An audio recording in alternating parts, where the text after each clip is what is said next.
That means I've met Arena of the Year, which is pretty good. Go. Oh, have you met the great Charlotte Church? Of course, I've been to her house, James. What? Britain. An ancient kingdom with legends of violence, cruelty, and torment in its blood. Join your hosts, Ross, John, and James, as they bravely tread where few would dare.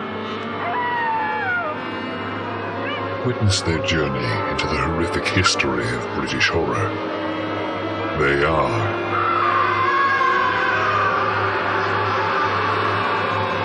the General Witchfinders.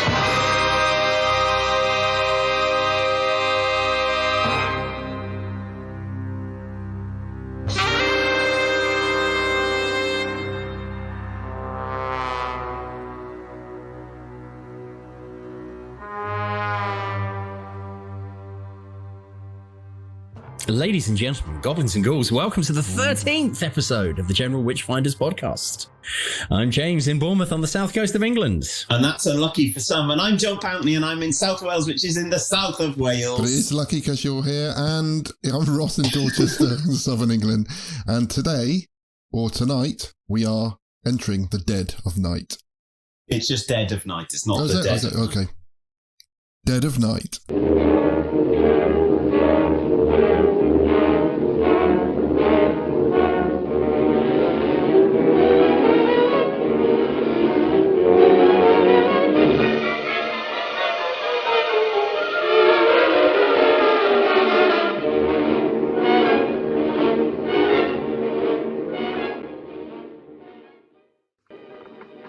Know this part of the world at all? No. I've never been here before. Like some tea, wouldn't you? Do you take milk and sugar? Milk and sugar, Mr. Craig. Milk and sugar, Mr. Craig. Still there. So it isn't a dream this time? I beg your pardon? Yes, it isn't a dream this time. I must be going out of my mind. You see, everybody in this room is part of my dream. Everybody. Gosh. Good Lord, really? Very extraordinary. You're kidding. What, all of us? I can only tell you that when I came into this room, I recognized you all, instantly. Having seen all our photographs in the newspapers, I take it, Dr. Belstocking. Of course, you may have seen me on the sports page. Motor racing's my line.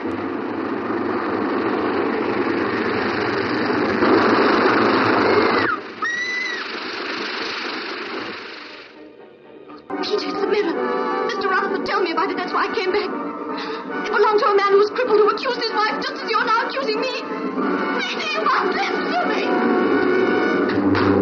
You're sort of teamed up with him, aren't you? Him?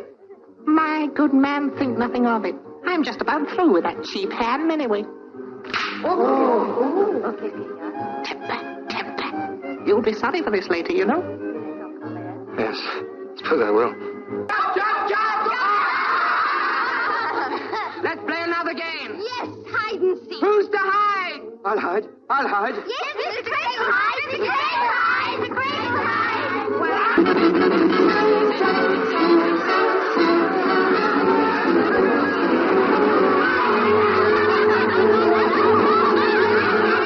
Just room for one more inside, sir. Dead of Night is a 1945 black and white British anthology horror film made by Ealing Studios, and it was their sole attempt at making a horror movie. It featured the following stories: The Hearse Driver, based on The Bus-Conductor by E.F. Benson; The Christmas Party; The Haunted Mirror; The Golfer's Story, based on the story of the Inexperienced Ghost by H.G. Wells; and The Ventriloquist's Dummy. The individual segments were directed by Alberto Cavalcanti, Charles Crichton, Basil Dearden, and Robert Hammer. The film is best remembered for the concluding story featuring Michael Redgrave and an insane ventriloquist's malevolent dummy. Chef's kiss. Dead of Night is a rare British horror film of the 1940s. Horror films were banned from production in Britain during World War II. It had an influence on subsequent British films in the genre. Both of John Baines' stories were reused for later films, and the Possessed Ventriloquist Dummy episode was adapted into the pilot episode, the long-running CBS radio series Escape. The circular plot of Dead of Night inspired Fred Hoyle's steady-state model of the universe, developed in 1948. Mario Livio, in Brilliant Blunders, cites the impact of a viewing of Dead of Night had on astrophysicists. For example, Fred Hoyle, Herman Bondi, and Thomas Gold. Gold asked suddenly, what if the universe is like that? Meaning that the universe could be eternally circling on itself without beginning or end. Unable to dismiss this conjecture, they started to think seriously of an unchanging universe, a steady state universe. In the early 2010s, Time Out magazine conducted a poll with several authors, directors and actors and critics who have worked within the horror genre to vote for their top horror films. Dead of Night placed at number 35 on the top 100 list. Director Martin Scorsese placed Dead of Night 5th on his list of the 11 scariest horror films of all time. Writer-director Christopher Smith was inspired by the circular narrative in Dead of Night when making his 2009 film, Triangle. Oh. So there you have it. Melissa George. Yeah, Triangle's one of your favourites, isn't it, John? I could watch that. I could watch that in a circular universe forever. We didn't realise it's got the actor out of one of my favourite TV programmes, For All Mankind, the guy who plays the one of the astronauts in that is in Triangle as well. So I'm going to go back and watch that again. Interesting. It's a brilliant film. I made Elle watch it in the cinema. Elle absolutely hated it. I thought it was the best film I've ever seen. And then when we went to Snowdonia once, the group of us, for Emma's 30th birthday, it was on TV and I made everyone watch it. It's a good film. I enjoyed that. Shame it's It's not a British, really though. good film. But Shame it's not British. By God. No, but I'm sure that Doctor Starring Boris Johnson. Windsor Davis. British thing. Windsor Davis. but they did make a Triangle TV series in England. They did. They did, yeah, with Kato Mara and a few other luminaries. Yes, beautiful, most incredible, unglamorous ferry journey of all time. Sunbathing on an overcast prow of a cross-channel ferry on the North Sea. Oh God. Yes, that's right. Oh, Jesus God. So John, this is something you've wanted us to cover for quite a long time, isn't it? Yes, this is one of my favourites, and I think that there's obvious technical flaws with parts of it, but I think in general, for me, this is chef's kiss, and I love. It's got Googie Withers in, who is one of my favourite well, I can only say actor these days. I can't say actress anymore, of course. But she is... I will watch anything with her in. I think she's brilliant as this snooty kind of upper-class English lady that just wafts around and then nearly gets strangled by her possessed partner. So which story is that in? That's the Mirror story she's in. Oh, okay, right, okay. Yeah. So where are we going to start? Are we going to start at the start? Well, the thing is, there is no start or beginning, is there? Which is interesting and a massive spoiler and really, really confusing to my daughter who was watching the end of it with me. Because I had to watch this over a couple of nights, and it's actually I don't normally do that, but because of the episodic nature of it, it kind of lent itself to it. It does help. Yes. And I'd watched all of them apart from the Ventriloquist dummy story up to this point, and I thought, oh, this is pretty tame. It's fine. She can. I'll just watch this while she's in the room. And it was. She was like, "Who's that? Is he real? What's going on?" And then it's started getting very strange. You can see her starting to get a little bit uncomfortable at that point. A bit freaked. Yeah. And then she just really didn't. And I was trying to explain that it was a time loop at the end, and then it was just like, So is it a dummy like in Goosebumps with Jack Black? And I said, sort of, and that kind of made her sort of go away from it, but it did get a little bit weird at the end. But maybe should we go for the different each of the different stories?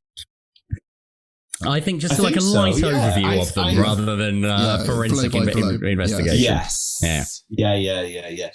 It starts with very terrifyingly strident music over an image of Henry Moore, which I thought was very strange. It's one of Henry Moore's series that he did on the London Underground, obviously only a few years before this film. So I think 1940 he did those. But fun fact, to start this week is that Henry Moore went to the same school as my grandfather and was only potentially only 4 years older than my grandfather, so they were in school at the same time. Oh, interesting. Which is a school in Castleford in West Yorkshire. So that's weird that Henry Moore, I didn't know that he did film work, and I've watched this film umpteen times, never really taken that in before. But another name that I did notice, even though I didn't notice Henry Moore's name, and a name I did notice at the start is Douglas Slocum, credited as doing the lighting. Husband to Mrs. Slocum. Who is the husband to Mrs. Slocum from Are You Being Served? Yeah. No, Douglas Slocum is the DOP of the first 3 Indiana Jones movies. Yeah, of course. Yeah. So what an incredible lineage to work on this film. There's quite a few, luminaries. Michael Balcon, who is the producer, was a big mover and shaker in the British film industry. But I think Douglas Slocum, incredible career. I think Last Crusade was his last film. How old would he have been at that point then? He was very old, but he died in 2012 or something, and he was well over 100, I think. I'll have to, while you two carry on discussing, I will look up Douglas Slocum and I tell you his exact death age. What absolutely fascinated me was when I found out that this was made in 1945, and this was one of the first films. And as we said in the preamble at the start, the fact that the British government, I suppose it's all part of the propaganda and all part of the war effort, said no horror films during the war. No horror, which is interesting. I think it's interesting that someone bothered to make that rule up. Who thought, we definitely don't need any horror movies. There was lots of rules. Life and Death of Colonel Blimp was banned because Churchill said it was anti-propaganda. Douglas Slocum was born in 1913 and he died in 2016. So he was 103. That's good innings, nuts, isn't it? That is a good innings. Yeah. Sorry, James, I interrupted you. You were saying interesting. Right. Carry on, James. It was made in the 14. So I just thought, okay, well, this is really, and we've had this a lot so far on General Witchfinders, in the same way that the stuff from 1971 I've enjoyed because it's a snapshot of a time that's gone now. And it does look really alien. And watching this, I thought, wow, it's incredible to see something. And this was made right after the end of World War II. And I've just put post-World War II vibes on there. I watched this via Amazon. And on their little one-line display, the one-line description that they have of the film, it says, this film echoed many of the fears or many of the kind of ideas of post-war Britain. And I thought, interesting, does it? Yeah. And I just thought, well, maybe the main thing of kind of what is normality and what is reality, I guess, might be some of it. That whole thing of is this normal? Is this real? And like I said, the main thing that struck me at times, and we'll get onto it in due course, during the golf one, I was like, what the fuck is this? Yeah. This is just awful. But then by the end, I thought, this is taking a far more interesting twist. And I thought for 1945, as we heard with Fred Hoyle, the notion of it being a plot which is endlessly circular, that's really interesting. That whole thing of dream logic and feeling as if you were trapped in a dream. When you think how popular that idea is, I thought, God, this is one of the first times you ever see that idea. Definitely. So I thought it was that was the big things that kind of struck me from watching it straight away. When I was loading the dishwasher after finishing watching this today, I was trying to think, what did it make me think of? And it made me think of 3-2-1 or the Two Ronnies, where it was just what on earth? In as much as I used to like watching those things, but every so often it would just go. Okay, now we're going to have someone singing a song. Now we're going to have, and it was just the tonal shift. Yeah, where it was just an evening of entertainment, of a bit of everything for something for everyone, and there was often a bit, especially as a child watching those programs, it was I'm really enjoying this, and I said, this is the rubbish bit. I need to wait for this to finish because in a minute. Always with the Two Ronnies when they had a singer on, and you'd be like, why are we diverting from the sketches to have Lindsay DePaul's new single? Yeah, and then suddenly it would go into the something like The Worm Has Turned, where you got filmed, which is and I was like, I just wish it was just this. And then it would go to little Ronnie on his chair telling a story, and as a kid, it would always finish with that. Yeah. It would always finish with I've got a story. Wow. Yeah, but now I watch them on YouTube because they're my favourite bits. Yes. Yeah. The bit I always go back to is bloody Ronnie Corbett playing Pinocchio with laser eyes. That's always the one that I'm just like, that was so far out. It cost more than the entire BBC's output for 25 years. I need to watch it again because I literally haven't seen it for 35 years or something. It's a great print. The music's terrifying, and it's a really good print. And you're straight into Mervyn Johns, who is basically in every film made in the 1930s, 40s, 50s, and 60s. Drives up to a house, and it just goes straight in. A man comes to greet him. He's being quite weird. He's shown into a very nice room, like an old-fashioned kind of mock Tudory room. He meets an array of people of all different ages. And then a woman starts shouting at him, "Milk and sugar, Mr. Craig," which I thought was quite weird. But then it's obvious he's having some kind of weird experience. And this is the start of things to come. In my notes, I've just put, he's more bewildered than a mid-90s Liam Gallagher after a night out in the West End. Because he just kind of walks around, doesn't he? Just kind of like phased. Yes, he doesn't shake hands with anyone. He looks at them all weirdly, but they're all so British that they're all like, "So nice to meet you." And then they offer him tea and he sits down. Basically, he's a bit of a weirdo, isn't he? He made me think of, is it Tom Holland or Tom? Yes. Yeah, I felt like if they remade that, it could happen. He's very Tom Holland-y. So there was a film that was a precursor to this, which I think Mervyn Johns was in as well. Which I think was a lot of the same crew, and a similar story called The Halfway House, which is set in Wales. And this is a kind of development of those ideas. But I think straight away, you're into a situation where the buzzword is psychoanalysis. And I think the kind of Freudian stuff is very, very to the fore, isn't it? It's all about dream analysis and all that kind of stuff. Which was, at the time, was massively, massively popular. If you think of the Hitchcock that I can't remember the name of, where Salvador Dali does the dream sequence. Is it Spellbound or one of those? And it was massive in cinema, that kind of thing. And then we have a little bit of a brief kind of social niceties, and then we're straight into the first story, which is the E.F. Benson one, which is the Bus-Conductor, which all I've written for is racing car, lovely suits. Everyone in this is really well dressed, and I do wish that fashion had stopped at about 1945, because I think men and women both look excellent. Men have got very big full lapels. The women have got beautifully tailored outfits on in this film. There's nothing to stop you dressing like that, John, if you wanted. I would love to dress like that, but I think it would cost an absolute fortune to get suits like that. But you just have one suit you just wear all the time, don't you? I don't want to wear a dead man's suit that's been around for 70 years. So I'd have to get something made.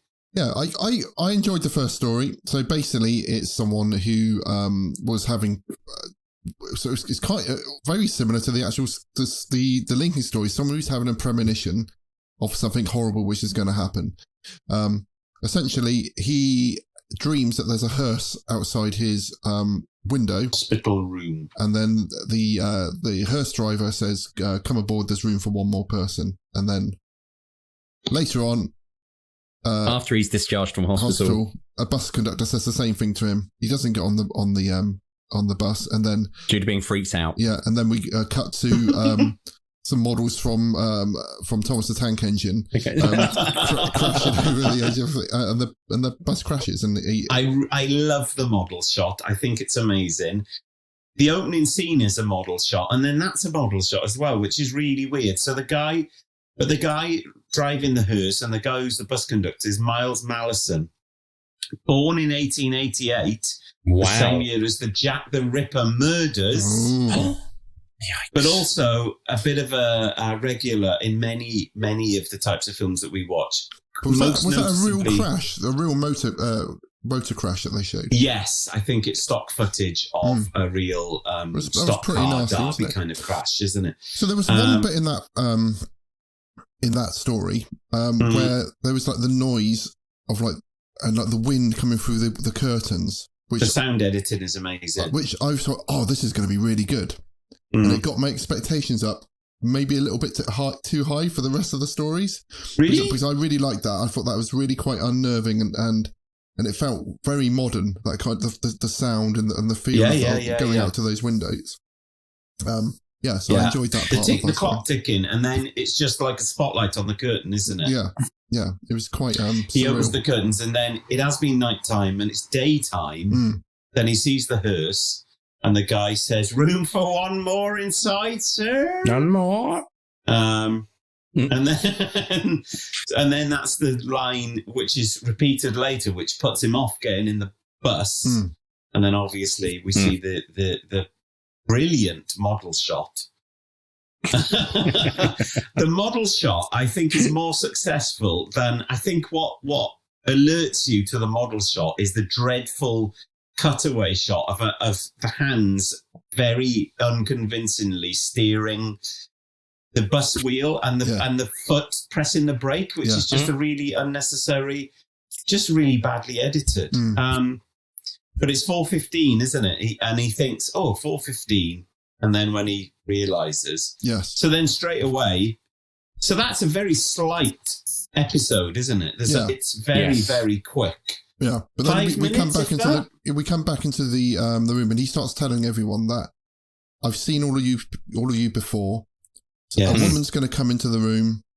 And he's basically he's got a premonition of like doom, and he's like, if I don't leave this space, something bad's going to happen. I can't remember the end of my dream, but I dreamt all this, and this has all happened in my dream previously.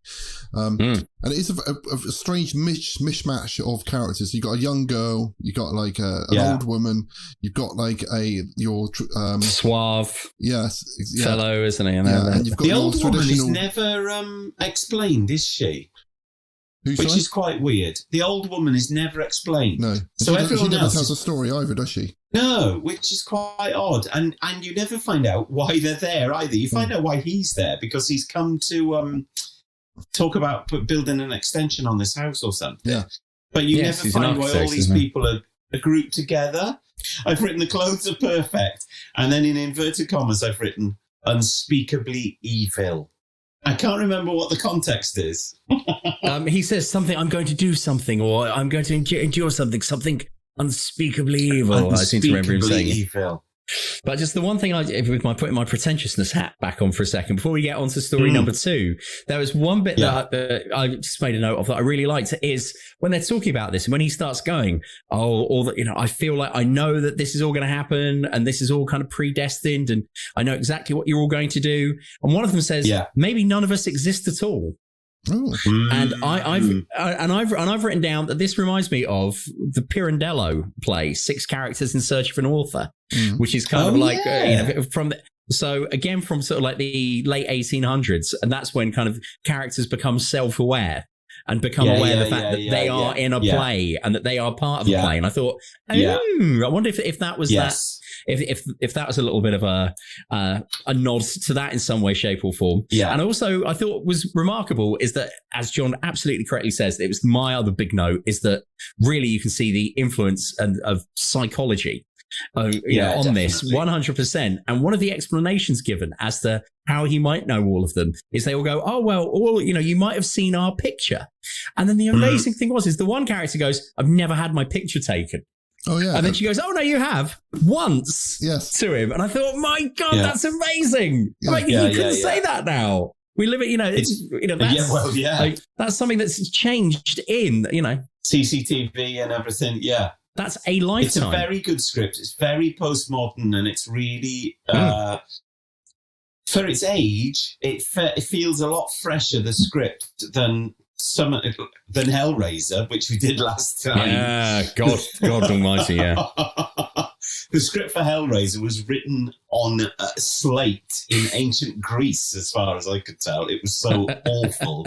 Whereas this really the actual interlocking scenes really fizz along very quickly with some really nice dialogue. Someone says something about subconscious music thingamajigs, which I thought was a really hilarious line. And it's just really postmodern and quite knowing. And I always find films like this interesting when you think, oh, people were doing stuff like this in 1945.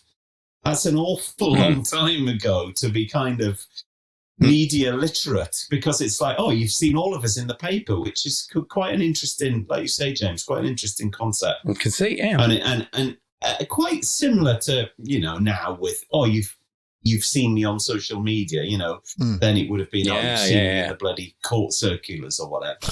But not me personally, of course. I've never been to court. Yes, you have. But no, I haven't. Yes, you have. The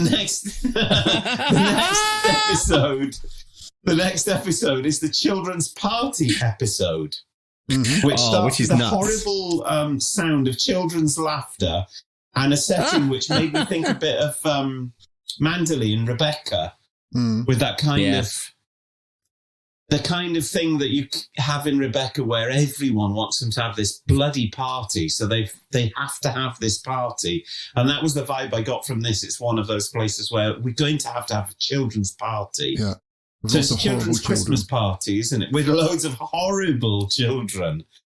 Although we say children in inverted commas, because Jimmy, the main kind of the main protagonist, is about 37. I've written down there. He's like, they don't even try. And he's basically trying to get the young girl into a room so he can have his way with her. He's a paedophile. Yeah. So I've looked her up. The lady that plays it, and I haven't taken a bloody name down. She is Truly Scrumptious from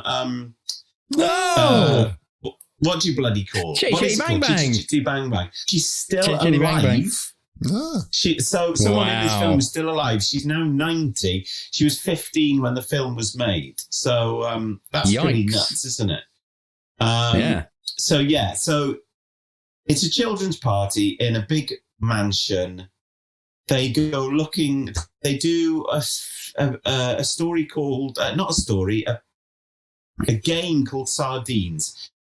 There is a story by an author, a short story by an author, which has a very, very similar opening kind of concept to this, but I can't remember who it is. But where in a country house, they go and play sardines, and the person is in a cupboard with someone else who obviously you find out later on is a ghost. This is a similar concept. She goes and hides. Something happens with, like you say, the 37-year-old paedophile that's followed her into a cupboard, who's dressed as what is he dressed as? Like a Pierrot kind of thing. Or something. Yeah. Well, he probably is dressed as Peter Pan, symbolically. She then kind of, to get away from him, she finds a room where she finds a little boy who is called Francis Kent. And again, the sound design in this is really interesting, because as they go away from the party, suddenly the sound of the party stops and it's just silence, and then she hears crying. Then she's in this attic room with this little boy, and then the kind of denouement is that you find out that he is a ghost and he's been murdered by his own sister, which is kind of been dripped into the dialogue previous There's some to weird that. sort of kissing going on, wasn't there? There is weird kissing in that, and it really reminded me of the weird kissing which is in The Innocent, which is something that we should probably try and watch at some point later on, where Deborah Carr kisses a little boy in a very strange way, and that very much implies paedophilia and is meant to imply paedophilia through possession. Not to give away any of the plot at all, which I have just done. But the creepy kissing. And then the end of it, she goes, I'm not frightened, which is really weird. And then I'm not frightened. It's it's really creepy. And I wouldn't call it terrifying, but it is I got to say that heavily unsettling. You talking about that, John, gave me goosebumps. Watching it, I was like, oh, this is, I hate this. It was just, I felt the way that people were talking, and it just felt so... That was a story which was, for me, the worst one. It felt so dated. Oh, no, the golf. The golf. Oh, yeah, I forgot about the golf one. Yeah. The golf is a difficult... I didn't watch the golf this time, and I'm sure we'll get to the golf. But, carry on. When she'd finished telling the story, she went, "Oh, afterwards I was in a terrible state. They had to put me to bed with 3 hot water bottles." Amazing. Wow. Top level trauma. Look, that is great, isn't it? That kind of dialogue is difficult, and it can be... I think you either find it amusing, or it can be just like, oh, these are posh people. Mm. Yeah. She says, "Oh, I'm pleasure here. Mr. Craig is going to hit me savagely." She seems quite excited by the idea, doesn't she? It's a brilliant script. It could be... I think it could be done well as a play. It felt very staged. But the last thing I saw at the theatre was Mousetrap.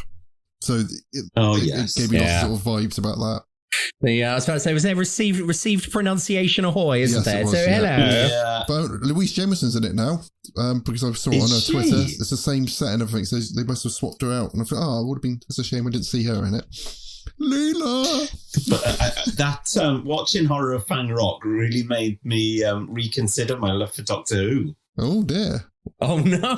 Wow. I thought the last 2 episodes were terrible, and I thought the way that everyone just gets killed was just like... Killed. What the fuck? Well, maybe you need to go back and watch all the Tom Baker stuff you missed. Yeah. I should. Maybe I should. Yes. But you can re-edit that podcast to say that on the end if you want. We're on to the Haunted Mirror now. The Haunted Mirror. Yes, the Haunted Mirror. So Googie's jacket straight away, and he's in a modern flat. So I think straight away you have this jump into kind of modernity. And what I mean by modernity is like a modern international style of architecture. And I think there's a deliberate attempt with this episode to show the present day, which obviously the present day was 1945, But I noticed that because it was like this horrible mirror she's bought looks completely out of place in this person's flat, and it was, and I would have gone, I don't like that. Take it back. No, supposedly Chippendale mirror. I simply would have sent it back, says Ross. I did think it was interesting that obviously bearing in mind when they made it, and in the script there was not a single mention of the war. Oh, that's interesting. No one said during the war. Good point. Well, during the war, I did this. It was just kind of like... Buster Merrifield wasn't in it. That's true. That's a very good point, James, actually. Yeah. And because when we get onto the dummy bit, we're going to see that he says, a few years ago, I saw him in France. And I was like, what? In Nazi-occupied France at that time? The dummy bit is set in 1938. It says on the... The handwritten part is dated 1938, February 1938, I think. So fair enough then. Okay. But yeah, this part, I hadn't thought of that, and that's quite interesting. So it's like an alternative universe where the Second World War isn't happening, which is quite strange, actually, isn't it? So this story is very interesting. I do like this a lot, not just because Googie Withers is in it, and she has some really amazing outfits to wear in this one. But she's got a bit of a drip of a boyfriend. What's going on? You don't find out what he is, but he lives in a flat which is full of box files. She buys him a mirror, and he starts to see a different room in the mirror from his own room. Yeah. And guys, what vibe did you get from this one, which is something that we've previously reviewed? And as I watched it, I had a big light bulb come on over my head. Oh, gosh. Which is about objects or places taking on the impression of a traumatic experience that has happened there. Oh, before. Stone tape. This mirror is obviously a precursor to the stone tape. It's taken on the impression of what's happened in this room. So what you find out from Googie Withers basically used to visit the antiques dealer, who is a very, very weird man with a glass eye, who I can't tell if he was a real person or kind of acting within this kind of persona, but he's got a very obvious glass eye. She visits this guy, and it's all explained that the mirror was in a room where a murder happened, where a jealous, disabled man strangled his wife jealously and then slit his own throat. But the mirror has taken on the impression of that traumatic event. And then that is then projected onto Googie with his boyfriend, husband at this point, and he tries to do the same thing. But that's very, very Stone Tape, isn't it? That's yeah. And to be that's honest, an object taking on. I can't remember that part of it. But my memory of it was that he became. Do you obsessed. even watch it, Ross? Yeah, I did. Yeah, but my memory of it is that he became obsessed of looking into the mirror. But he was frightened. Yeah, he does. Yeah, but he couldn't see himself in the mirror. And then she wanted to prove to him that it wasn't happening. She held his hand, and that's right. And they looked into the mirror together, and then it wouldn't. And it gets better for a while, then, doesn't it? But then when he does it next time, he's holding a hand, and then he can see her in the mirror. Is that when he tries to kill her at that point? Yes, okay. She sees herself in the mirror at that point, so she kind of jumps across. But then, obviously, the ending of this one is that she smashes it with a candlestick, and that breaks the spell over him. But I think it is a big... I think I fell asleep on that one. Again, that's a good story, yeah. I like the sound of that one. I might go back and watch it. I think, it's the idea of a space or object taking on a memory or a recording of a traumatic event, isn't it? And that's what the Stone Tape deals with. But obviously, this does it like 30 years before or something. Something waiting, something evil, monstrously evil. Postpone the wedding, look in the mirror. You're not there. Forces him to look. Hold hands.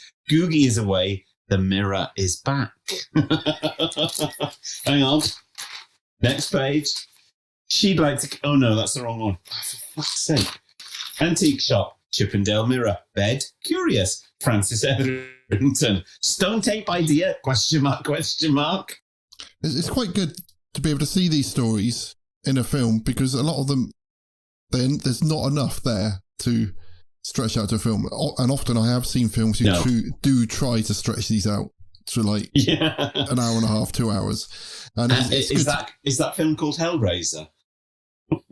Well, yeah, I enjoyed Hellraiser, and I like the way that you're praising that this was a circular loop in this, but then when it happened in Hellraiser, you're like, oh, fuck, I hate it when films do this. Oh, it's shit. Did I? I can't remember. All I can remember is the terrible effect where it cuts to a man dressed as a skeleton or something and jumps out of a bonfire. The next one, The Golfer's Story, which was cut is it really? Yeah, so Haunted Mirror, then we go on to The Golfer's Story, which was cut from the American release of the film.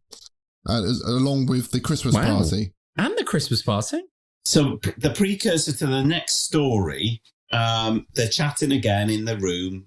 Mervyn Johns is there, or Melvin, I can't remember his bloody name now. He quotes from Hamlet, "There are more things in heaven and earth than I dreamed of in your philosophy." That is also the quote in the BBC version of Whistle and I'll Come to You, the M.R. James story.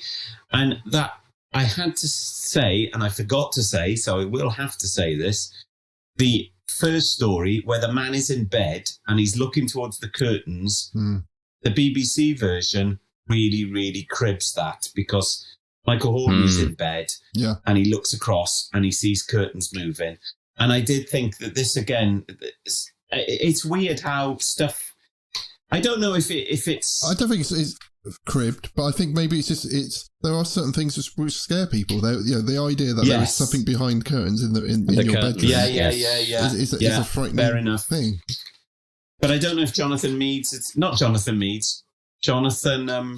What's his name? Miller. That directed it. Jonathan Miller. Jonathan Miller. Not Jonathan Meades. That would be really weird if Jonathan Meades did it.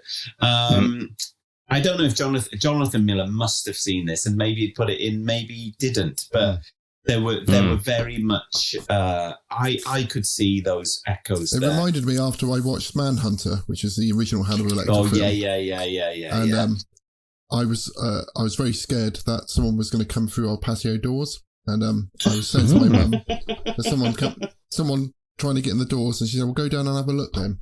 And I had a broadsword which my dad gave me from being scared of the dark, so I had that. Of course, I took that downstairs and I sent our station dog into the lounge first. That's a natural thing to do, Cleves. Yeah, and she didn't seem to. So I just hacked away at the curtains for a bit with my broadsword before opening the curtains to check if there was anything behind there, and there wasn't. So. And what happened to the curtains? Well, I didn't actually cut them because my dad wouldn't give me a sharp broadsword. He's not insane. Oh, I see. Right. No. Okay. Just a blunt sword. A blunt broadsword, yeah. Watching your footage then, Cleves, I did see an orb rush away from you at one point then. Really? Orbs. Yeah, I did. Yep. Yeah, I did see an orb. But there is a lot of in this house. There is a lot of things do move around and funny noises and stuff. Really? And the door you moved to into a haunted house. The door to this loft we're in. Yeah, it's got a padlock on the outside, which was strange. Why would anyone padlock it from the outside? And it's too high for the kids to reach, and it keeps getting locked. And Beck said, "I'm not locking it. Are you locking it?" And I said, "I don't think I am, but maybe I'm subconsciously locking it when I." If we suddenly see a figure looming up behind Ross now, the thing is, there is a panel which comes off the wall into a void behind me. Why would that be there? I've seen an orb already. This is going to be. Yeah, you're going to listen to this. Ross has moved into the Dorset version of the Amityville Horror. That's the one. When I first set this up. Yeah. I saw the orb again then. I honestly saw the orb again. There's a loft there. Yeah. And I put some stuff in there and I was working at my desk and I heard like that. And I was like, fuck, something's fallen over there. I opened up and nothing's moved in there. No way. Yeah. And the other side, there's another patch on the other side. And if you go down there, there's right at the end, there's a brick missing. And I can look. I looked through there with a torch, and it goes into a void. You moved in this house with all this stuff happening. I looked in there, and there's a void, like another loft room for the house next door, but it's got no entrance or exit, so it's just like a void. Oh Christ! There's a body in there, Ross. Another room. I saw another orb. You have moved into a haunted house. A very dusty house. Yeah. Was this house a bargain? Yeah, it was actually. And they were very, very keen to move. Right. So anyway, where were we? The golf episode now, is it? Oh man, my notes literally just one word, capital letters. I've just written the word what. I was going to say shit. Because it's so weird and so odd. I've watched it before and I've really enjoyed it. But then I thought this time, I don't know if I can sit through this again. So it's the characters we've spoken about before who were in The Lady Vanishes. Yeah. And they were so popular that they brought them back under different names in lots of other different films. And anyone that watches Talking Pictures will realise how many fucking films they brought them back in. So it's Basil Radford and it's Norton... I can't think of his name now, Norton something. So they were super popular at the time. I think they were probably on the level of Cannon and Ball, if not Morecambe and Wise. Oh gosh. Or maybe Hale and Pace. Maybe that's doing them a bit of a disservice. But what is the golf story about? It's funny, it makes me laugh, but I don't like it in this film. It's just very strange that they both fall in love with the same girl, the same woman who's way too young for them. She loves them both as well. Who's about 50 years younger than them. Yeah. And they say, well, the only way we can decide who's going to have her is we'll play a game of golf. Golf off. Yeah. And whoever loses has to kill themselves. And no, they don't say kill themselves, do they? They just say the winner. The winner will claim her hand. Oh, but why does he kill himself then when he loses? That's why it's so fucking weird. He's just like, that's it. There's no point. One walks into the water until his hat floats, doesn't he, basically? Yeah. And then dies, and they all seem happy about it. Yeah, hilarious. Yeah, I was saying, no one asks any questions. But then he comes back to haunt. Yeah, as a ghost. The other one. Yeah. And he said, well, either if you don't give her up and give up golf, I will have to haunt you forever. And they do a deal and say, I will carry on playing golf, but I will give up the girl. This has to happen before the wedding day. Yeah. But then he forgets how to return back to heaven, and he has to do some kind of hand movement because he can't remember how to do it. He's stuck 6 feet away from her, and there's implication that they want to have sex on the wedding night, but he can't do it because his friend can't leave him. The guy who's alive said, well, Basil Radford is alive. You know, you can't just keep doing it. And he does the hand movements, and then he, for some reason, gets it right and goes to heaven. Yeah. And then the ghost creepily goes into the room to have sex with the woman. That's right. And what did he say? I'm going to make a pass, or I'll make a pass. It's something like make a pass. Can I make a pass? Yeah. It's a golf joke, isn't it? Oh, it's a golf joke. But this is like my idea of hell, that if like Ross dies, he would then just start haunting me like that and just berating me over my culinary. Why are you eating that? Don't eat that. Get some chips. Go on, get some chips. I don't That's what it would be like. All I don't eat chips anymore. He's just been swinging from a bottle of Coca-Cola. That's not a Coca-Cola, that's a Pepsi Max. Well, there's money you got. Yeah. Champagne lifestyle. Anyway. Maximum taste, no sugar. So I think the golf one in itself is funny. It's a nice script. It's kind of cute and sentimental. It has no place in this film. And that is the issue. No. It's weird. What they always do with the bloody Amicus films is that obviously were massively influenced by this. There's always the funny one, and the funny one is always shit. And it's always like, oh, for fuck's sake, why have we got this? And it's very long as well. Maybe it felt long. It really punches the atmosphere, because up to this point, the atmosphere is going up, and it's really... The American version of this, they cut the Christmas party and the golf story. And I feel like those are my worst two. I really like the Christmas party, but the golf one is just an oddity, isn't it? And I think that it's potentially like these characters are really popular. We'll get them in the film. They're not in the main part. We can film for a week with them on location somewhere, stick them in the film, and people will come and see the film because they're in it. It's that kind of commercial idea, which, again, is quite you think of it as being quite a modern idea, but it's actually something that's really, really, this is a 76-year-old film. So Basil Radford, the scar on his face is a scar that he got from the trenches. That's to give some context to how old these people are. Yeah. So it's quite interesting, isn't it? And then like you say, they're chatting up a woman and it looks about 20. Yeah. He was in the First World War. He had gross teeth. It was awful. Oh, I loved it. There's nothing I've enjoyed more in these films we've watched than the scattergun approach of some of the dentistry in these films. We come to the pièce de la résistance. Yeah, the bit I've been waiting for. Michael Redgrave. Every picture you see of this film, everyone talks about it. I mentioned this film to my mother-in-law. I was going to watch it, and she was like, "Oh, it's really terrifying." The dummy.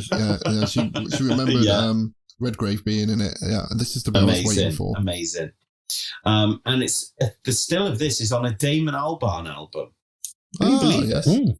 That's the cover of an album called Maryland, which was The Good, the Bad, and the Queen, which I was surprised.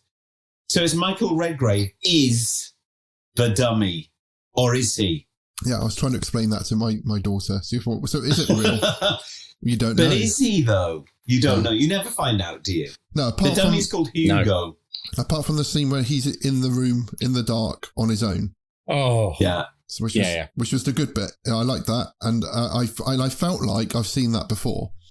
So, which made me think maybe I've seen this film before, because that was really familiar to me. Yeah. One of the influences, isn't it, is the Anthony Hopkins film Magic, where he starts getting taken over by his ventriloquist dummy. I don't know if you might have caught a bit of that, Ross. Maybe. Yes. I love this, and straight away, as soon as I watched it again, I thought this is like putting on a very comfy pair of slippers. I don't wear slippers, but I imagine this is what they're like. With 2 pairs of socks. So as soon as you're in, it's shot differently. The directing and the editing is brilliant. And as soon as you hear the dummy's voice, it's like, yes, this is something I enjoy. Redgrave's makeup is amazing. Like, how much fucking eyeliner and mascara is he wearing at the start? A lot. Yeah, there's some great shadows in it as well, especially when they're in the hospital and in the prison. There's some. It's really, really like German expressionist cinema. He looks like a kind of precursor to Bowie. He looks like Bowie, like 30 years before Bowie. So you have this bit where basically Redgrave is in this, what would you call it? A nightclub? Is it a nightclub? Mm-hmm. Cabaret. He's in there. Yeah. So he's doing this kind of shtick with the dummy.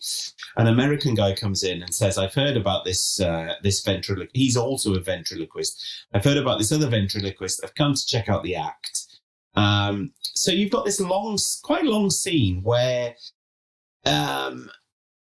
Redgrave goes through this amazing range of emotions all through his reactions to the dummy. Mm-hmm. And it's all about how Redgrave is reacting to the dummy, how this guy reacts to the dummy. The kind of culmination of this is when he slaps the dummy's face. Yeah. Which is really quite a shocking scene, and it's really weird. And then you kind of...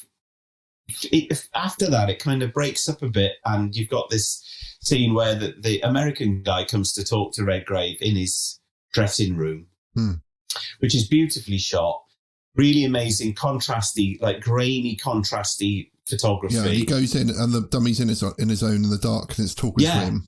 And talks to the American guy while Michael Redgrave is in the lab. Yeah. Michael Redgrave comes out, and it's the fact that he's spoken to him, is that really... Does the American guy say, how are you doing that? Or does he just kind of... He does he? Yeah. Because it's kind of like... A lot of this episode is to do with the suspension of disbelief, that there are times where Michael Redgrave obviously can't be controlling the dummy. I think that's the only point in it where... right, okay. Yeah. Because I think when the dummy is in the bar and two ladies come in with a guy, but they're not ladies, I think that's the intimation that you're led to believe. He insults the ladies, doesn't he? And he sat next to Michael Redgrave. Amazing. But he's really drunk and the dummy's sober. So that's an amazing line in that bit, though. Like when they all turn up and see him at the bar, and she goes, "Oh, is that his dummy?" With him, be like, "Oh, duh. Well, what else do you reckon it is?" Well, obviously. I thought of that. No, it's his son. Exactly.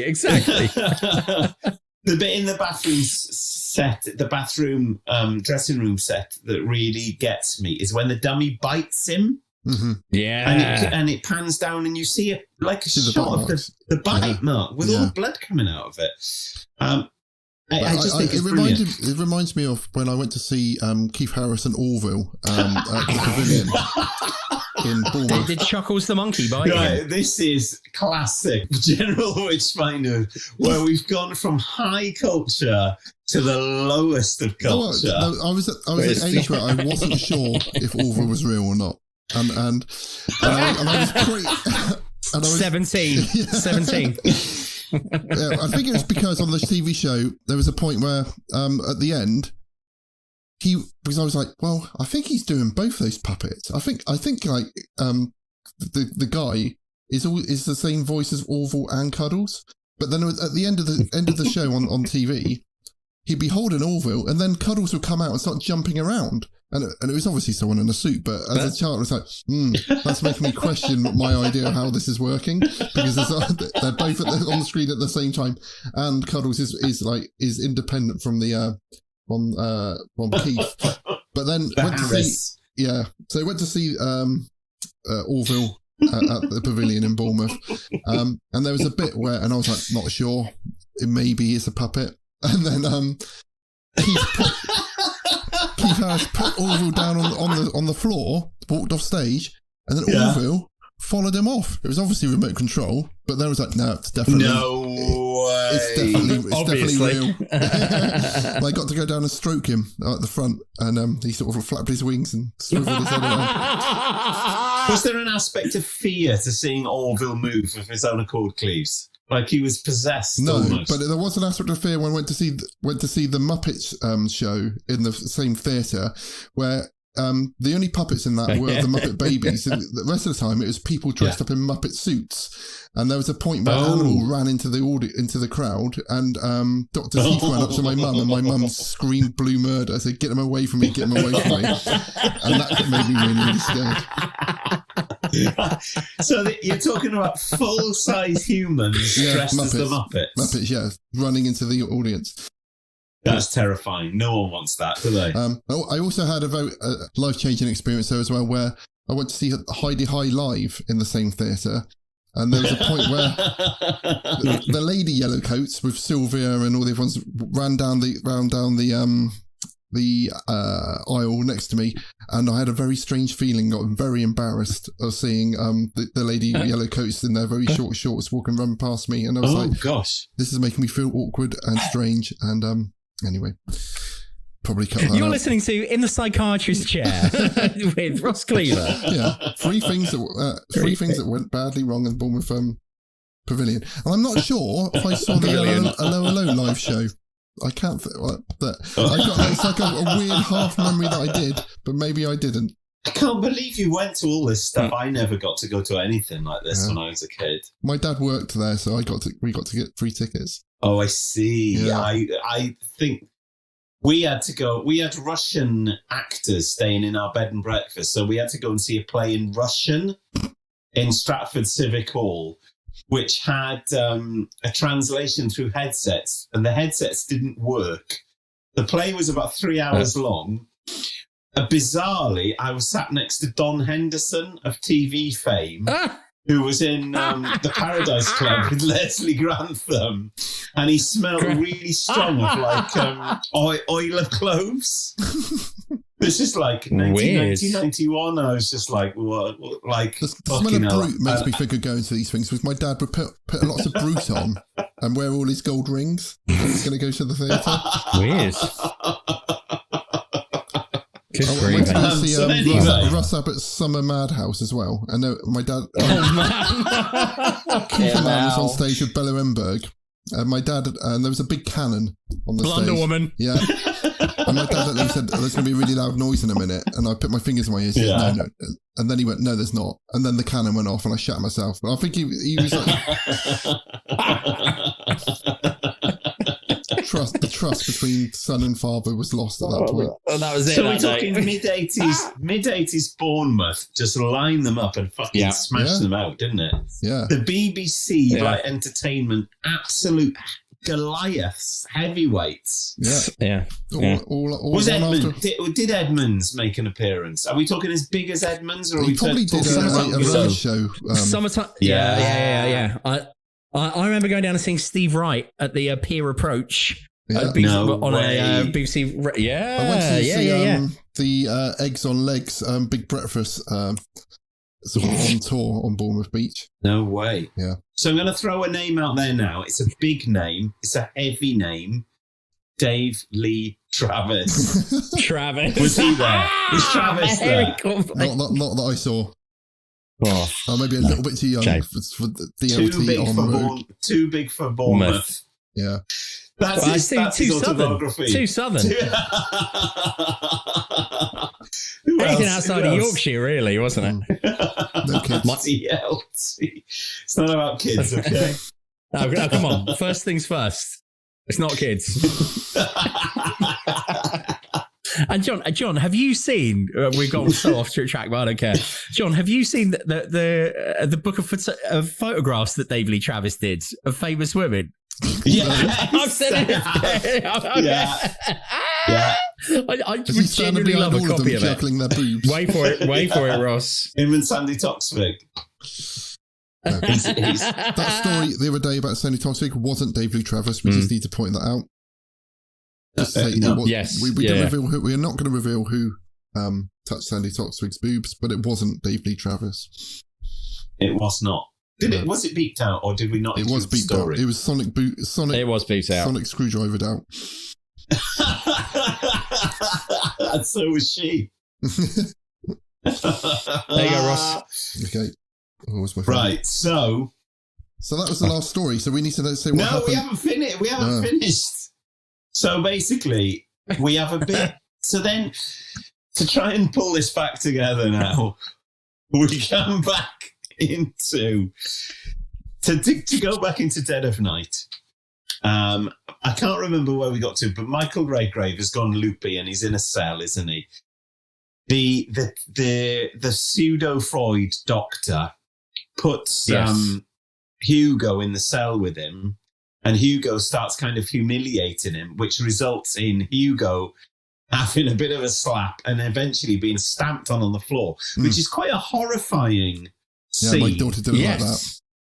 No, it's where you see Hugo's head all smashed up, but you hear him going, which is really weird.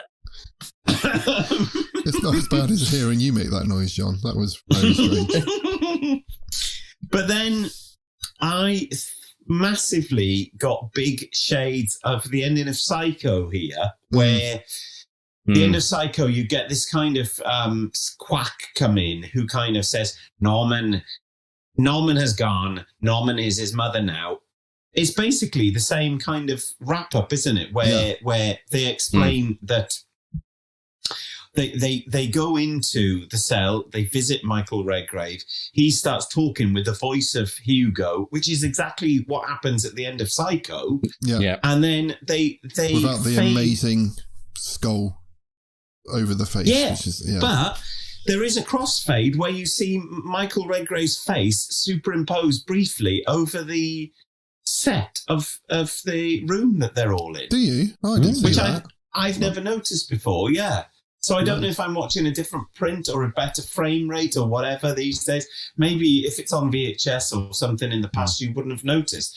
But I thought, oh my God, this is basically Psycho ripped this off. Then at the end, it's just a mad montage of the whole film, isn't it? Sped up. That's the best bit. Payoff. And it's and it's just nuts. Yeah. And then you see the dummy, which is obviously the best part, is the dummy gets up and starts walking, and that is terrifying. Yes, that's the creepiest bit. Which was ripped off genuinely by creepy. Keith Harris in the Orville summer show. No, that's the best bit. Is Keith Harris dead? He's still going. I think he's alive. He lives in he's still going. I thought he was dead. Used to. I'm not sure if he does still live in the area. Can we try and get him on the show to see if he's ever seen this film? I don't know. But yes, that's the best bit when they go through all the different... Keith Harris is dead. Dies age 87. He's been dead 6 years. Yeah. We can't get him on. We can't get him on. Maybe I've been seeing his ghost.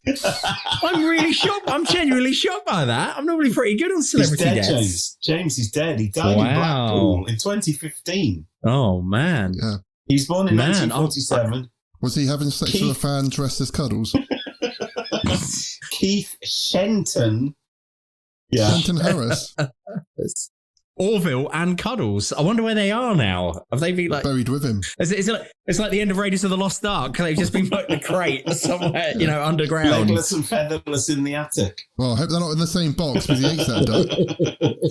A bit of a star. Media women. Their fine points and phobias as photographed by Dave Lee Travis. Lee Travis. Camera with his bow tie undone. I bet it's even more expensive than the Cranky's autobiography, which I want to buy you, James. It's so expensive. Oh, I love it. Right, next to his picture of Bonnie Langford. Yeah, crying. He's crying. Yeah, they all cried after Dave took their picture. We all know that he's been cancelled now, old John Barrowman, but this is one of my favourite pictures of all time. Hang on, let me find it. Barrowman. Keep talking, I'll find it and send it to you. Yeah, this is amazing, this picture. So, to try and pull this together, this is the most weird review of a film ever, isn't it? So, the dummy walks, and Mervyn wakes up in a different room and you think, what the hell's going on here? No, before that, he kills the psychiatrist. The German psychiatrist. Yeah. And you find, I think very quickly then you realise that this is going to be like a recurring dream thing. But then it goes into this circular thing. And I think the circular thing is the most terrifying part of this film, where it's just this repeating nightmare. And that is a horrible idea in itself, that you're stuck in a nightmare that you can never wake up from. Like doing this podcast. The film for me, if I can find the note where I've written this, where it isn't, all I can find is the notes I've written for Hellraiser now. But the film for me is about time, death, and the repeating aspect. What I found watching it was that it's one of those films that you watch it, and it doesn't happen with all old films, but it happens with this one. For some reason, you're really aware that everyone in it is now probably dead. And it's this weird kind of sliver of reality that it's just them. There's something in the nature of this storyline, which is cinema is about people just repeating this action ad infinitum. And I think that's what this film is about. And that's what strikes me every time I watch this, is that it's just, you put it on, you press play, and it's this. Obviously, this film predates home video or anything like that. But you can see it now in that context, where it is just the echo of living people playing the same thing out over and over and over again, which is really terrifying when you think about it. I wrote this idea down and I sent it to Andy Nyman, and he just replied back and said, I've got lots of other things I'm busy doing. But I was saying that you could do a film. Stop pestering me. Yeah. Please stop pestering me, Ross. With streaming, you could do a film where every time you watch it, it's slightly different. Well, they did that, didn't they? You could do that. With Black Mirror on Netflix, didn't they? They did that whole kind of choose your own adventure style. Yeah, but it's a choose your own adventure one. Whereas I feel like they could do it so that you film, 30 every different time you endings watch or it, something, and every time you do it, the streamer would just serve up a random. Well, Ross, that's like the Cluedo movie, or Clue as it's called in America, where when you actually watch the film for home release now, you do get all the different endings. When it was released in the cinema, you only got one. Okay, so it's slightly different.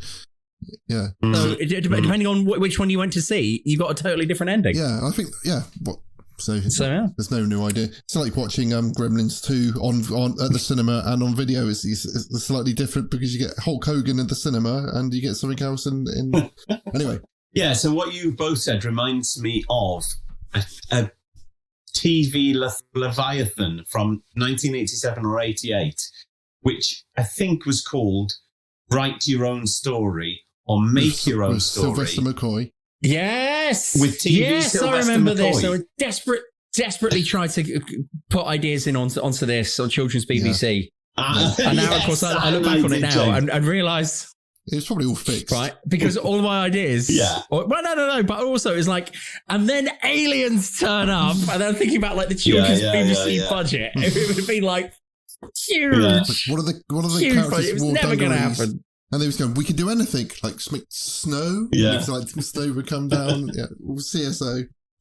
I thought that was amazing at the time. And what you have just described kind of reminded me of that kind of open-ended thing, which I don't know what that has got to do with Dead of Night, but it really reminded me of that, where the story kind of meanders off under its own influence more than anything.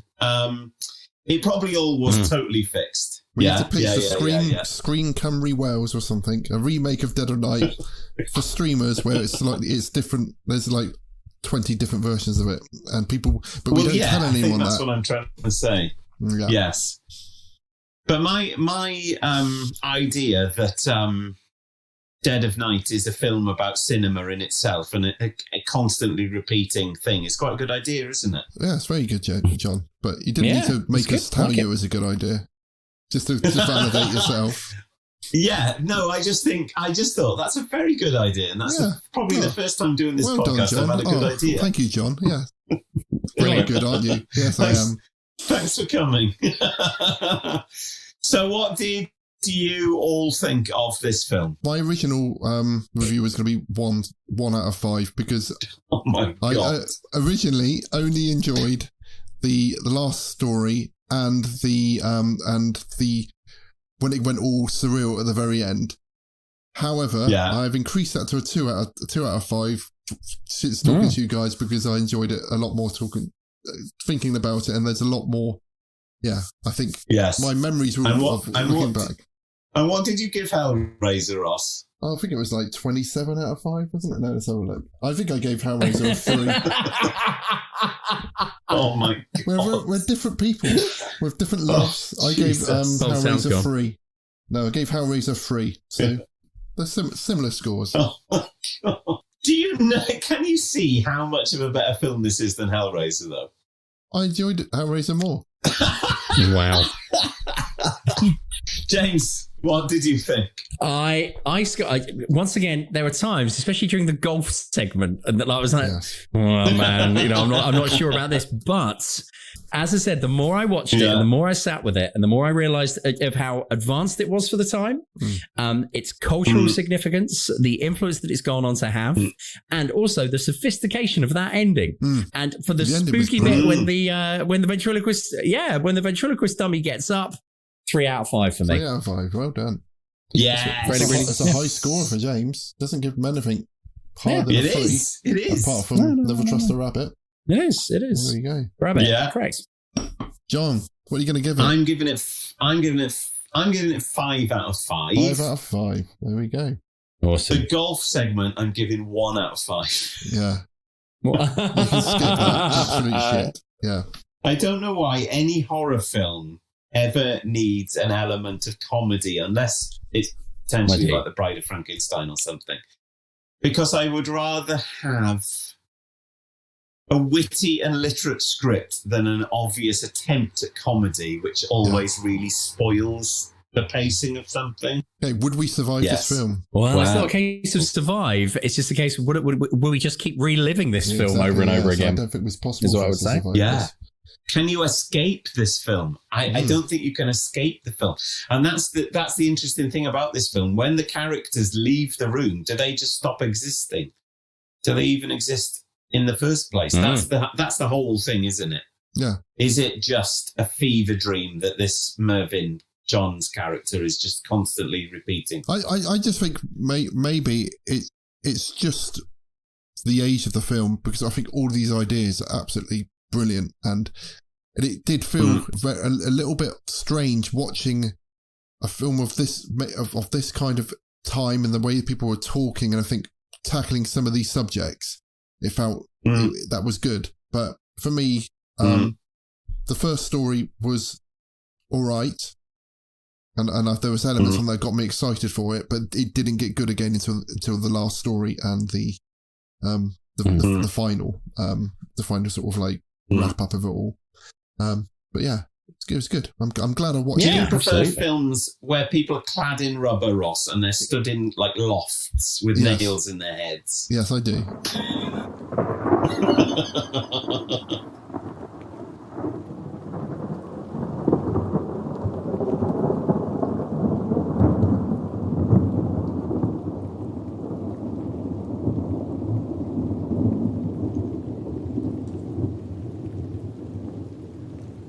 Just to give a precursor for things to come, it's a portent of the future.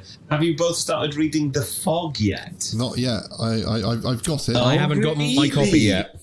Oh, I've read about 10 pages in. Yeah.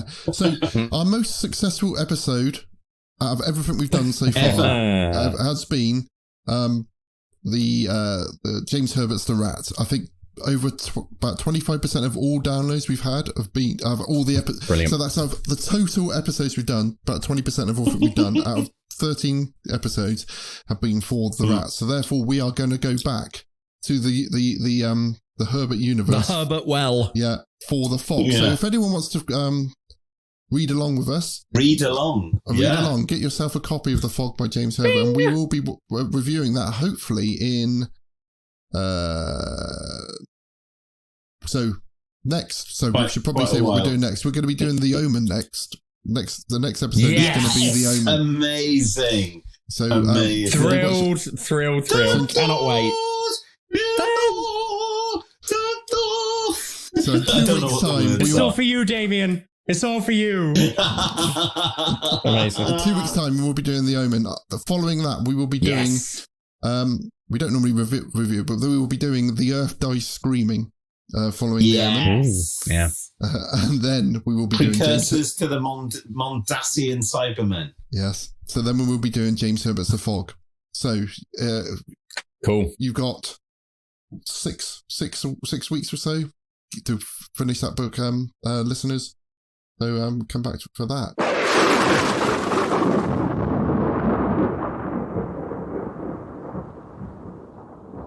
Okay, so next we're going to do something horrific, something which we've watched, listened, read, experienced since our last time we've been together, which we'd like to share with our listeners. Has anyone got anything this week? I have one thing, and it's a little bit of a cheat because I haven't seen it yet.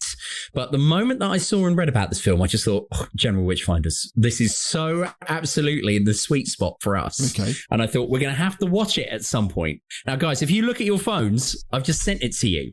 What it is, it's this movie called Censor. Possessor. Yeah, right? Possessor. Yeah. And in short, like I said, I've trimmed it, so it's not because I don't want to read too much of the plot. But in short, it says it's all about a woman who is a video censor during the video nasty era. Mm-hmm. So during the 1980s. So she does a lot of work censoring on that. Her sister went missing and is believed murdered. But then while she's like watching video nasties in order to see if they're fit for release, she spots who she believes is her sister in one of the films. That sounds and like then a good has idea. to go and I know, right? And so straight away I thought, this is absolutely in the sweet spot for us. Is it a release? So there's a trailer out there. Okay. Not yet. I think we're kind of close to it. And then I also sent you guys a picture of John Barrowman with the Crankies at Panto as well for your enjoyment. That's also something horrific as well. That is horrific. Together at last. I've watched 3/4 of my first ever episode of Hammer House of Horrors recently. Which one, Cleves? It's about a one where a guy tried to drill a hole through his own head. Amazing. And then he went to he died on the operating table shouting, "Leave my soul alone." And then it's all about the guy who's training to be a mortician. And he keeps seeing the number 9 everywhere. And I was wondering, did that inspire Inside Number 9? Did they choose that potentially number? Yes. Yeah. But It's brilliant. I haven't got to the end of it yet, but it's... Yeah. Also stars Teabag, the original Teabag from Teabag. Okay. I never watched That's the woman. TV. You remember Teabag, though, surely? Teabag and T-shirt. Kind of. I didn't really mate. understand what it was about. No, I didn't. It was a load of rubbish. But yes, that one is brilliant. I love that one. When he's tuning the car radio and it keeps saying things to him, doesn't it? Yes. Yeah, I've only just picked up on there was some weird... And they keep showing the weather vane changing and stuff as well. Yeah. It made me think of the later Jeremy Dyson sort of books. It had that kind of weird feel to it. So I'm glad I turned that on the other night when I couldn't sleep. So I'm going to go back and start watching. I love all of those. Yeah, but they're all on BritBox. Yeah, John. We've got them on DVD. I think I can't think of anything that I've watched that's horrific. Really, I've watched loads of Ghost Adventures, but like nothing that, of course, that really stands out from. I mean, I would like to give a big plug for the first season of Help My House Is Haunted. Yeah. With Sandy Lakdar, the Parisian truth seeker, as she's mentioned as in the title sequence, Barry Guy, and Chris, who is the medium from America, and it's the weirdest program because it's a kind of Los Angeles style medium meets shitty pubs in like Basingstoke. Yeah. Wow. And then talks to women who sound a bit like Jordan about how like a ghost has touched their leg or something. And I just think it's just brilliant. I absolutely love it.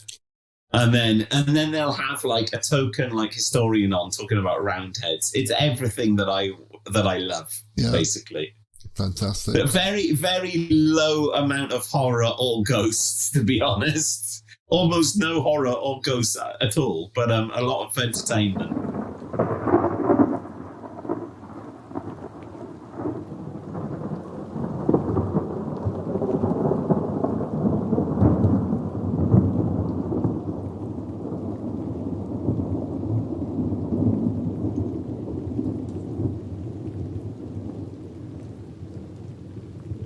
Brilliant. Thank you very much, guys. It was good to speak to you all again, and thank you for listening, everyone. Join us next time for The Omen, and we'll see you soon. Love, light, and peace. Take care, everyone. Happy day. You have been listening to The General Witchfinders.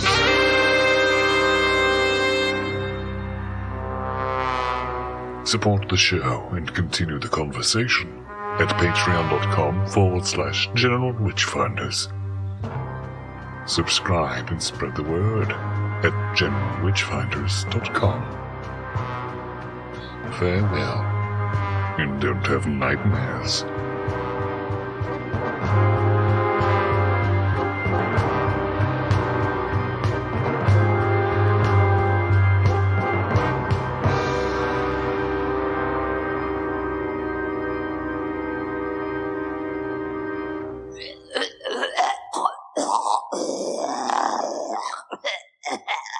There's definitely a delay, please, because I can hear myself somewhere, so I don't know if you're responding to me. It's not a delay. It's just that you can hear it go out and then come back, and then so there's no delay in us talking, but you can hear. I'm going to turn my headphones. So if I say clap now, oh, hang on, I wasn't ready. Ready?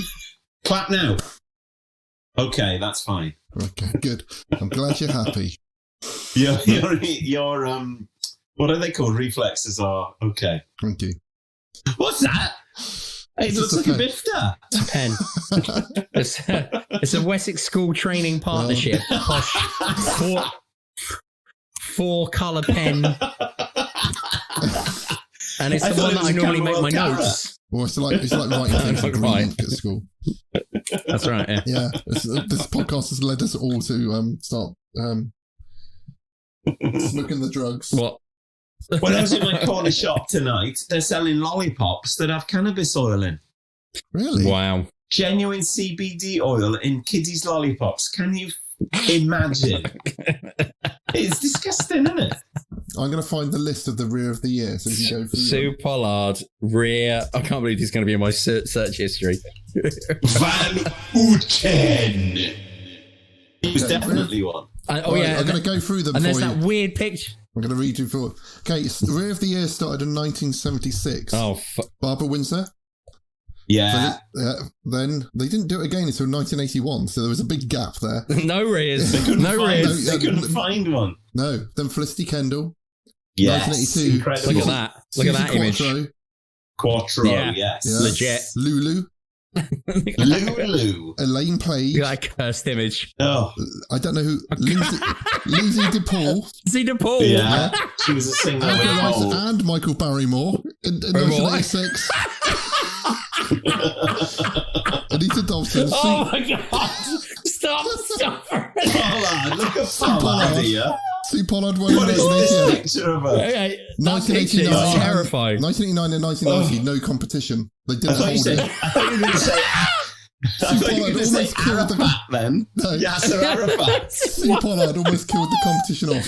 And then it came No back one in could 1991. compete. Marina Ogilvie. Don't know who that is. Don't know who that is. Ogilvie. Yeah. Ogilvie. Yeah. Then Eureka Oh my Johnson. God. Sarah Yeah. Lancashire. Ulrika. Yeah, then we went back to 1994. Was when we came back to another dual winner. It was Mandy Smith and Richard Fairbrass.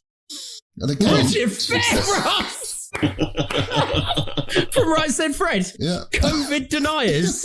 Yeah. Right Said Fred. Oh, freaks. Absolute freaks. Again, They tarnished their reputation. competition in 1995. Then Wow. Tracy Shaw. 1997, From Cara. Melinda Messenger and Gary Barlow. 1988. Wow. So after this point, they went for doubles. Carol Smiley and Men Frank and Skinner. women. Frank Skinner got rear of the year. Frank Skinner. Yeah. When did Van Uten get it? 1999. Denise Van Outen Yes. and Robbie Williams. And And hold on, that picture there's that really weird picture, isn't there? I don't know if it's in conjunction with Rear of the Year, but of Denise Van Outen and Graham Norton, where he's spraying salad cream on her ass, and it's really awful and disturbing. I'll find that for you. In 2000, it was Jane Danson and Graham Norton won it. Then we went on to Claire Sweeney and John Altman. Good-looking woman, Claire Sweeney. Yeah. Underrated. 2002, Charlotte Church and Scott Wright. Oh, no. Well, assuming that she was over the age of 18, Charlotte Church always gets my vote. I love her. That means I've met a Rear of the Year, which is pretty good. Oh, have you met the great Charlotte Church? Of course, I've been to her house, James. What? I love Charlotte Church. I can literally drive you to her house if you want. I genuinely, for 5 minutes, considered working for a crazy school. Just throwing it out because she did that. Just so I could get within a vicinity. She's in. She's sour cream on her ass, James. It's Laura Ashley's old house. Is it now? Yeah, wow. It's where Laura Ashley lived in the Elan Valley. The house that she lives in now, I'm not going to say where it is in South Wales, but it was owned by Winston Churchill. Is it in South Wales? South Wales? It's in South Wales, which is in the south of Wales. Yeah. The Wales. Letitia Hamilton and Rowan Keaton in 2003. Alex Best and Alid Hayden Jones. I thought you were going to say Alid Jones for a minute. That was getting to the point now where there's people I don't know who they are. Nell Naughty McAndrew stilettos. and Will Young. You know who Nell McAndrew is. Well, she married Barrymore, didn't she? No. She was one of the original real life Lara Crofts. Yeah. When they started doing having. Was she on Man Oh Man as well? Was she one of the women on Man Oh Man? Javine Hilton. Is that right? Javine? I remember Javine. She was on X Factor, I think. And Ian Wright in 2006. Wow. 2011, Sean Lloyd and Lee Mead. Sean Lloyd. I've met Lee Mead as well, actually. There we go. Your second Rear of the Year. He was in Casualty. There you go, guys.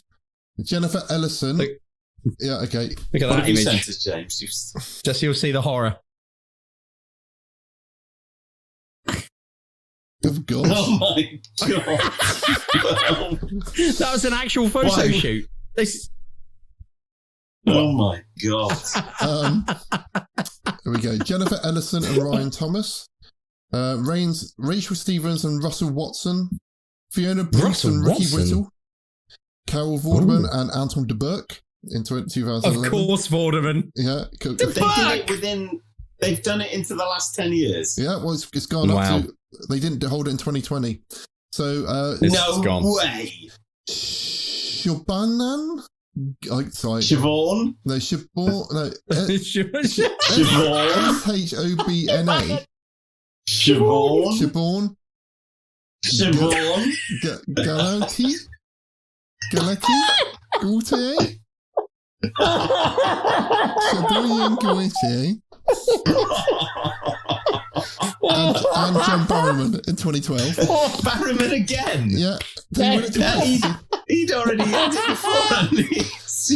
What did you say? No. Michael Barrymore won it. Barrymore, yeah. Barrowman and Barrymore. Flavia.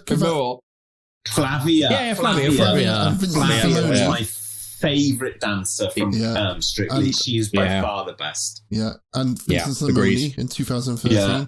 I can see that. Cameron Vorderman again in 2014. Yeah. And Ollie Mers. Ollie Mers, the man whose name rhymes with polymers. Yeah, Ollie Mers. Also, that massive.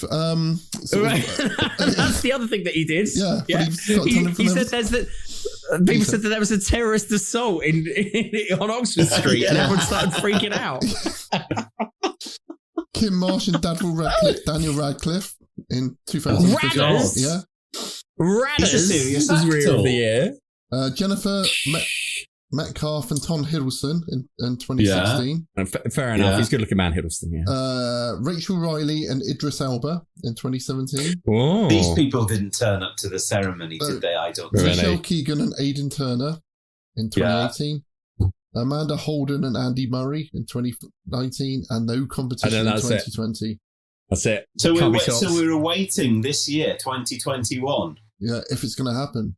Happen again. If rears can indeed be assessed yet again. Organisers, to me, it sounds like this. Yeah, go on. Organiser Tony Edwards declared that female rears were starting to slim down as more women took to the gym, jogging and keeping trim in this Olympic year in 2012. Oh my God. Good grief.